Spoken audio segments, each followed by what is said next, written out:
شيري انا عايزه اعرف منك دلوقتي ايه اكتر مواقف صعبه قابلتك في السواقه قبل ما تتعلمي معايا، يعني مثلا في اول سيشن ايه الاخطاء اللي كانت متواجده؟ تبطيل العربيه، اليوتيرن، ظبطه الدركسيون معايا.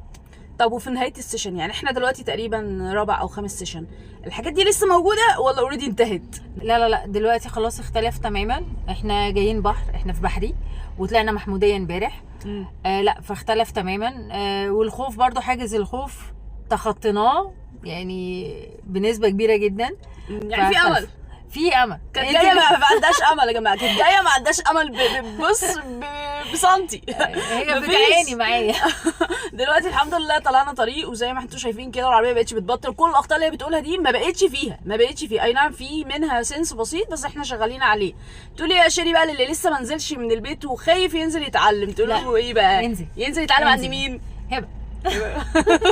هبه جابر، انزل معاها واطمن وهتبقى مرتاح.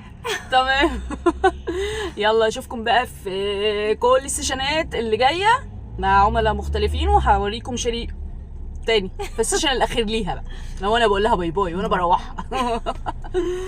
باي.